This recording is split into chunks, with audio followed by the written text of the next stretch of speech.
Very good afternoon. I think a lot has already been spoken.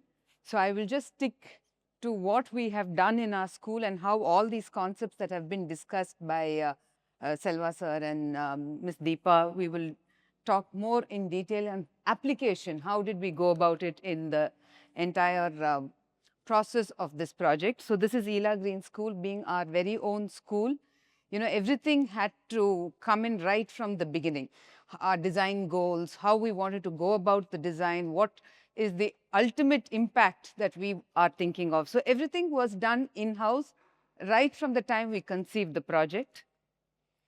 So just to talk about it, I will talk on our philosophy and how that has impacted the design and the goals that we set for ourselves, so which finally translated into action. So we have 7 years of operations of the school. So right from the design in 2017 to the current operations, I have some data which I can share. So when we started the school in 2017, our primary goal was to make sure that the children's holistic development was the driving force. And when I say holistic development, not just education that we impart in a general sense, but also to sow the seeds of sustainability. And children being a very highly impressionable age, they learn from what they see. They learn from their environment. And the school, the building, the environment will become more like a living textbook for these children. So with that in mind, we went about, further going about the further steps. So we kind of divided it into 3 parts. In a physical level, how does the building demonstrate, commitment to sustainability in terms of the space, the environment? Next, moved on to the operational level. Even in the operations, how are the children going to visually see this? And how is the building going to interact with the users of the space at an operational level? And finally, at a functional level, where we're looking at how we integrate it into the curriculum, which was the overall framework of the process. Moving on, so the first part, the design part, how did we go about it? Like, we talk of having design strategies in place. Only if your design is optimal, only if you can work out the best, can we think of net zero finally, eventually rather. So the strategies to improve, we looked at thermal comfort, we looked at natural ventilation, because this being a school building, of course, air conditioning is more or less required these days, and especially in Chennai, where summers can be extremely hot, and we have different age groups of children. We really want to be able to provide them with air conditioning as well, but not all the time in the air conditioning spaces. Then how do we reduce direct solar radiation on the built environment? The daylight part. And coming on to operations, we looked at energy, water, waste, material efficiency, and air quality. So all of these played a very important role for us. Just to give you an idea, it's about 800 capacity. The design is for 800. Site of 10 acres and built up area of about 85,000 square feet. So as discussed earlier, this was also the standard approach that we all use, the 3-pronged approach, where the first and foremost step was how did we, by design, make sure that our building consumes as least energy as possible. That was step 1. And then how do we bridge it with renewable sources? And finally, how do we ensure operations to make sure that we don't we minimize our need for energy? So this was the step. And as I said, we wanted to set design goals right from the beginning. So our occupancy, what was the number of children per classroom? What was the acceptable comfort range? So when do we turn on the air conditioner? Till what temperature is actually comfortable within the classrooms? What is the air changes per hour that we need?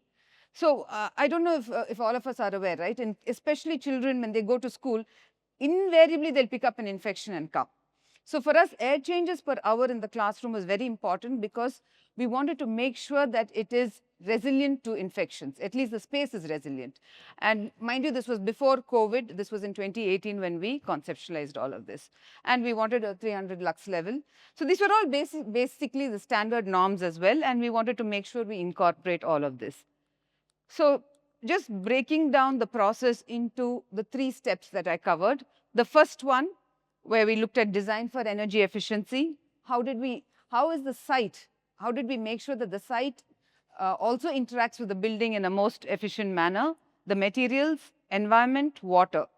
And then part 2 was the renewable energy and the operations. So the entire slides of my presentation will be in this format.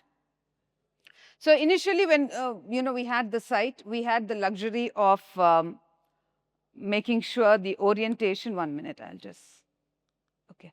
We had the luxury of orienting the building to the best possible sun path analysis, so which is what we did.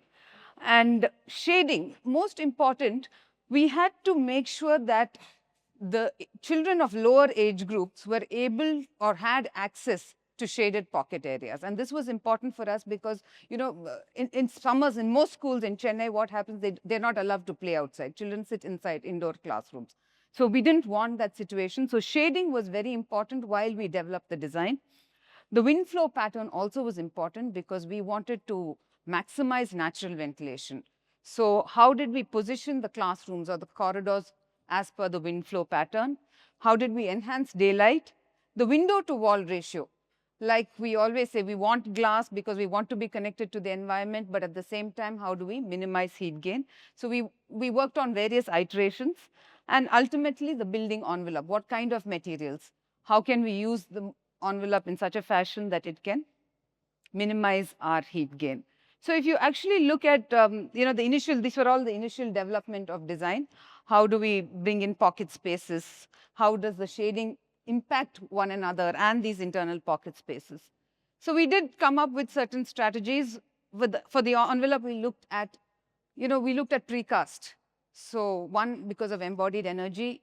Second, time frame of construction. So we had, precast seemed like a good option going forward. And we could also get insulated panels at the factory.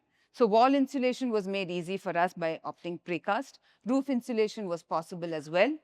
And we wanted, of course, internal shading elements. And we also did a combination of high-performance glass and according to the shading elements. So an entire analysis went in on the materials of the building envelope. Then coming to ventilation, so one, we did all of these parameters. Second step, we thought, can we do something more? Can we, add a little more thermal comfort within the spaces? So this is where what we did is, we came up with ventilation shafts in the classroom. So in each of the classrooms, we have shafts running vertically right up to the roof level with turbo ventilator fans on the roof. So once the concept or the idea was, when we turn on the fans, the air changes per hour will increase and you'll force in more natural ventilation into the classroom. So this was a conceptual design which we thought, let's try and make it work. So this is where, one, it being a precast building. Secondly, trying to bring in these, we had to do a completely integrated design approach. That is, we needed to work with all the consultants, the MEP, the architect, the contractor. All of them had to be on the same page because we can't just, so when we realized we were working with the contractor, he said we cannot make holes in the roof cutouts cannot be made for this ventilation corridor.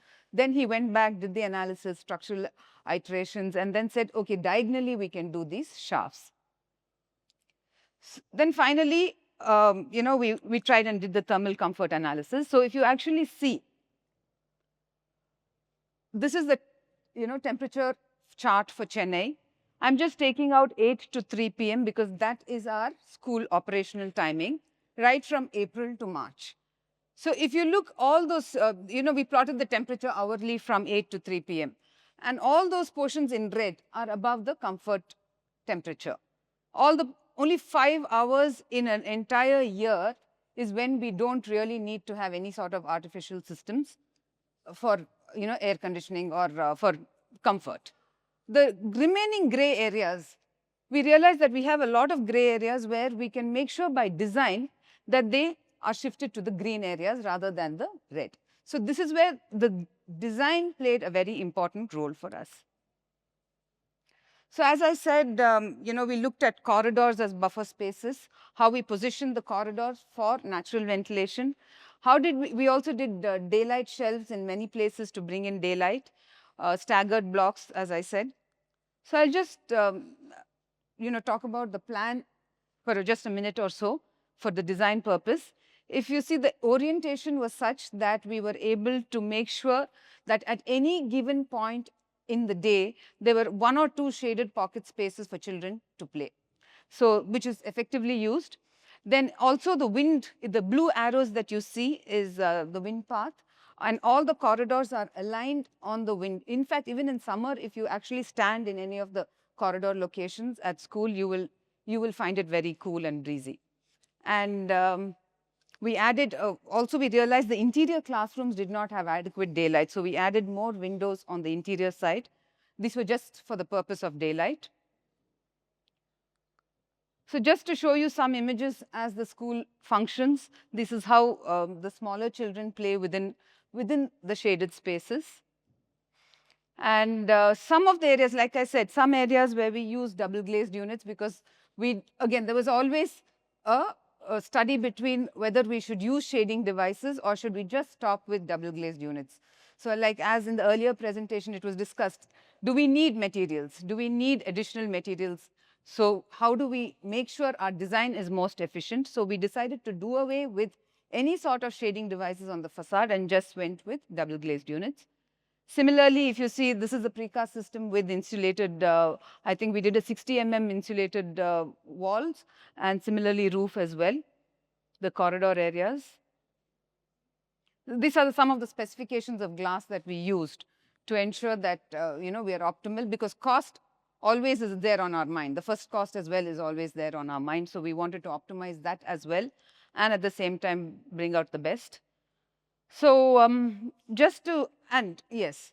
So when we're looking at construction, we also wanted to make sure we minimize waste and water that is required. So this was where we not only did precast, but inside also we did a lot of dry panel construction.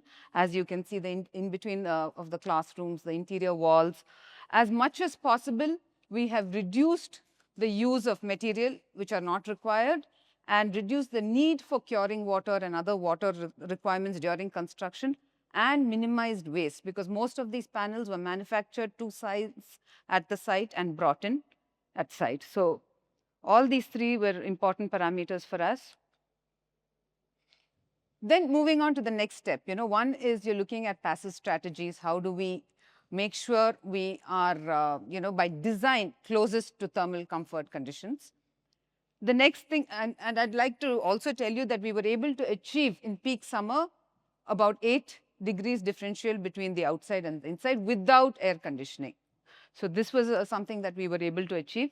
And yes, next was how do we ensure that our equipment is also efficient? So we did LEDs, we did, of course, VFD systems, we did controls. As per ECBC norms, in fact, it's one of the demo buildings for ECBC in Tamil Nadu state. And controls were very important for us, because we were trying to override user behavior, especially in schools with children and who want to turn on all the lights and fans. How do we make sure that we can, override the user behavior as well? So I'll just talk about some site measures at the site level, what we did to mitigate heat island effect. I'll show you some images to, yeah. So for first thing is we made sure that the black tar top road where the buses comply is only restricted to one part of the site. All the fire escape roads around the building are with pavers, mildly reflective pavers we used, even for the parking and for other roads. Only for the bus route, black tar top road was used. None of the trees were disturbed except 2 coconut trees. I remember redoing the design multiple times to ensure that not a single tree is disturbed at the site layout. So if you see, this was originally, a land that was there with all these trees, originally a farmland. So we tried and kept it on the rear end without the trees. Only 2 coconut trees we could, we couldn't manage. And if you actually see, this is a small building that already existed at site. So again, demolishing this and reconstructing was, a small thing, a space like this was going to again impact more on the environment. So what we did is there was a contractor who moved the building. So he just laid channels. We only had to redo the foundation And the entire building was moved from point A to point B so that we could accommodate the main building without disturbing any of the trees. So these are all small measures that generally get overlooked that we took care of. And of course, downward fixtures, light fixtures, these were all little elements at the site level that we made sure that has a positive impact. Just to show you some of these, again, the children also actively take part in setting up their organic gardens. Each classroom has their own area. We were able to do, as you see, none of the trees were disturbed. In whatever activity we did, we tried and maintained, kept all the trees. Some pavers that you see here, all are mildly reflective pavers to mitigate heat island effect. Yes, we also did some kind of life cycle analysis to understand what is our impact in terms of carbon emissions, and we realized using precast was going to be far more beneficial to us. So therefore, the decision to use precast was evident. And while we were doing the design also, we realized that the openable area for ventilation in windows was not sufficient. So this was the original design. So we opened up two more panes. Instead of just one pane, we had another pane to increase the area of ventilation. So it's just a cross section of the conceptual idea of having turbo ventilators and the shafts to increase our ventilation. And of course, the other things that we made sure of in terms of low VOC materials, increased ventilation. So this was the original design, and then finally we increased it. So if you see, this is the typical classroom where you get to see the shaft in diagonally placed. So one side will be one shaft, the other side. You also get to see the daylight shelves, the light shelves that were additionally incorporated to bring in more daylight, plus the windows and doors. And another thing what we did is, when we did the initial analysis in the classroom, what happened if we were not able to achieve 300 lux levels? So what we did, we converted the doors, which were originally opaque, into glass doors. So that way the children also have more connect to the environment, and you're bringing in more daylight. So that's the daylight analysis before and after. Of course, I'm not talking about the green walls because we've brought them down. Although it was originally done as a measure to increase our thermal comfort, maintaining the green walls was becoming more of a task. So we had to bring them down.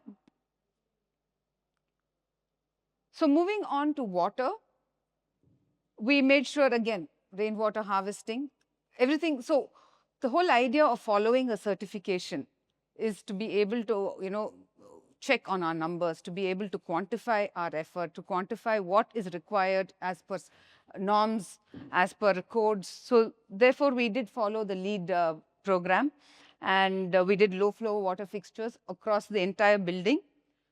We have a water recycling plant, and we also have metering to make sure what are the end uses that can be metered. So what is the municipal water supply? We also have a borewell, the borewell water supply, and treated water supply. All of that was ensured. Coming to the next part, where I spoke about renewable energy.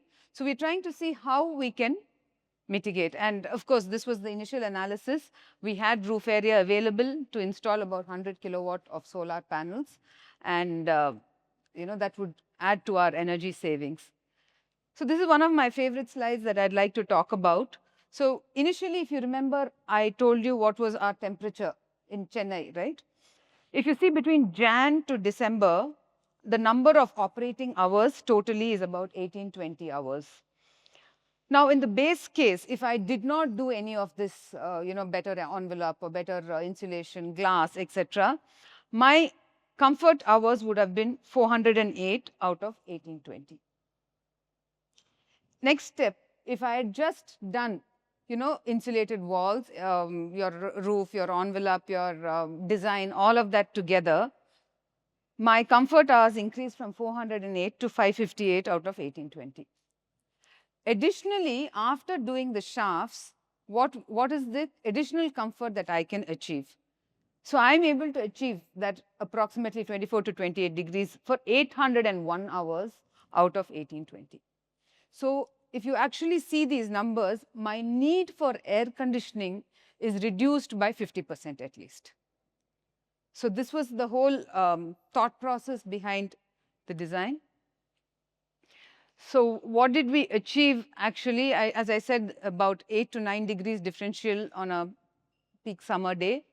We were able to achieve 10 air changes through assisted ventilation. We were 92% with solar, 45% without solar savings. 82% of our spaces had daylight, and of course, 100% of the spaces had access to views. So this was just to give you an idea. And this is again another favorite slide of mine because it's our own building. I could track the numbers, and I can confidently tell you, if you actually look at a conventional building of the same size, and if you approximately take that value to be 2,300 rupees per SFT, after doing all that we did, insulated walls, precast, everything, our cost per square feet was 2,070 per SFT. So I'm confident on this number, and I can also tell you that green really, of course, there are different levels, and there's a different level of investment for various, if you're looking at platinum or beyond that. I'm not saying it can be done at a lesser cost always, but yes, it is possible. That's all that I want to drive home. Moving on to the next part, where's the operational level. So we did the ARC, the LEED existing building certification, and so this is what our scoreboard looks like in terms of transport, energy, water, waste, health, and safety. So yes, we have the entire policy has been to make sure we can minimize on single-use vehicles to and fro from school. And in terms of energy also, we are scoring very well. For various reasons, our energy bills are very low. Water performance also, we've done very well in terms of using water for, from low flow fixtures. And also we educate our children. All our children, there are signboards teaching our children how to use energy, how to use water. And this is also integrated in our curriculum. So we also work on the user behavior as far as the staff and children go. Waste performance, yes, we do a lot of activities as part of our curriculum itself. Plus, we also have vermicomposting because we generate a lot of food waste and agricultural waste as well. Human experience, yes, we've done a survey. We have the kids who are extremely happy, the teachers, the staff, the non-teaching staff as well. And finally, I mean, as on today, this morning, we received our LEED Zero certification, LEED Zero carbon certification. Thank you.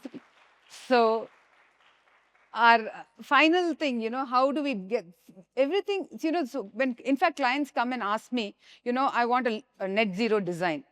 We can't give you anything net zero. It's an approach, it's a process. We can only be towards net zero. It's a work in progress for many years.